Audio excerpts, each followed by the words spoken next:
Baik, selamat malam teman-teman. Saya mau memperkenalkan diri. Perkenalkan, nama saya Sturumis Giovanni Rizzi dengan NIM 202301050076. Saya ingin menjelaskan sejarah olahraga. Oke, baik, sejarah olahraga. Sejarah olahraga adalah sejarah sport dan olahraga dapat mengajarkan kepada kita arti mengenai perubahan masyarakat dan mengenai olahraga itu sendiri. Oke, olahraga juga seperti melibatkan kemampuan dasar manusia yang dikembangkan dan dilatih untuk kepentingan sendiri, yang sejalan dengan dilatih demi kegunaannya. Ini menunjukkan bahwa olahraga itu mungkin sama tuanya dengan keberadaan manusia itu sendiri, yang memiliki tujuan dan cara-cara yang berguna untuk meningkatkan kemampuan mereka dalam melakukan alam dan lingkungan. Sport olahraga berasal dari bahasa Latin, disporte atau deporte. Dalam bahasa Itali, deporte yang artinya penyenangan, pemeliharaan atau penghiburan untuk bergembira. Dapatlah dikatakan bahwa sport ini adalah kesibukan manusia untuk menghibur diri, memelihara jasmani, sedangkan antara sport dan bermain terdapat hubungan yang serta mempunyai sangkut paut yang bersifat strukturir, bahwa sport adalah sebuah bentuk bermain yang lebih sempurna. Oke, yang kedua, zaman Yunani dan Mesir dan Cina kuno. Cina kuno. Menurut sejarah Cina kuno terdapat artefak dan bangunan-bangunan yang menunjukkan bahwa orang Cina berhubungan dengan kegiatan yang kita didefinisikan sebagai olahraga di awal tahun 4000 sebelum Masehi. Awal dan perkembangan dari kegiatan olahraga di Cina sepertinya berhubungan dekat dengan produksi kerja parang dan hiburan waktu itu. Senam sepertinya merupakan olahraga yang terpopuler di Cina zaman dulu. Tentunya sekarang juga seperti keahlian orang Cina dalam akrobat yang terkenal secara internasional.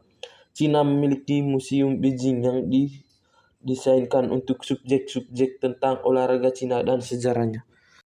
Oke, Mesir kuno. Monumen untuk Farawa menunjukkan bahwa berapa cabang olahraga yang diperlihatkan dan perkembangannya yang dapat dipertandingkan secara berkala berapa ribu tahun yang lampau, termasuk renang dan memancing.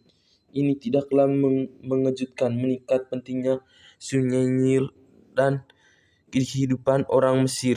Olahraga yang lain termasuk lempar lembing, loncat tinggi, dan gulat. Keberadaan olahraga yang populer menunjukkan kedekatan dengan kegiatan non-olahraga sehari-hari. Oke, zaman Yunani kuno. Zaman Yunani kuno, banyaknya cabang olahraga sudah ada sejak zaman kerajaan Yunani kuno. Gulat, lari, tinju, lempar lembing, dan lempar cakram, dan balap kereta kuda adalah olahraga yang umum. Ini menunjukkan bahwa kebudayaan militer Yunani berpengaruh pada perkembangan olahraga. Pertandingan Olimpiade diadakan setiap 4 tahun sekali di Yunani. Pertandingan tidaklah diadakan hanya sebagai event olahraga saja, tetapi juga sebagai perayaan untuk kemegahan individu, kebudayaan, dan macam-macam kesenian, dan juga tempat untuk menunjukkan inovasi di bidang arsitektur dan patung. Pada dasarnya, event ini adalah waktu untuk bersyukur dan menyembah para dewa-dewa kepercayaan Yunani. Nama event ini diambil dari Gunung Olympus, tempat suci yang dianggap tempat hidupnya para dewa.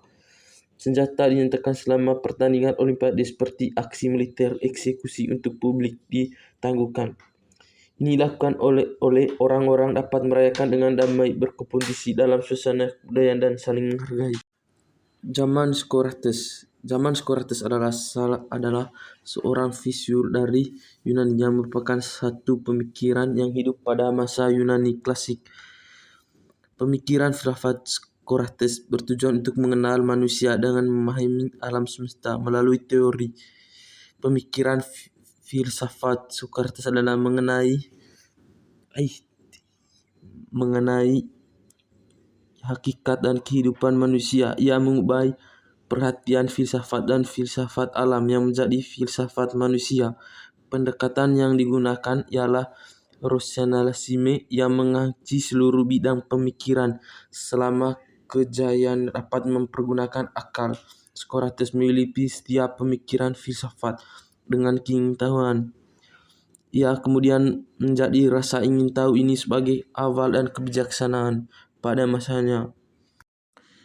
Zaman kegelapan. Zaman kegelapan merupakan sebuah zaman antara runtuhnya kekaisaran Romawi dan Renaissance atau munculnya kembali peradaban lama pada abad 5 sampai 10 400 900 Masehi. Di saat itu, zaman kegelapan keputusan pemerintah dan hukum negara tidak diambil berdasarkan demokrasi di parlemen seperti ketika zaman kekaisaran Romawi. Zaman Renaissance. Zaman Renaissance berlangsung selama 2 abad, dalam pertengahan abad ke-14 sampai pertengahan abad ke-16. Awal bermula di Italia, kemudian telah merambah keseluruhan Eropa melalui perkembangan intelektual dan pemikiran manusia. Zaman Renaissance disebut zaman kebangkitan atau kelahiran semula dan pemulihan budaya masyarakat Eropa. Gerakan Renaissance adalah gerakan yang berpengaruh dalam perkembangan dan kemajuan manusia pada zaman itu. Hingga zaman sekarang, manusia mempunyai kebebasan dalam mengembangkan diri dalam segala aspek.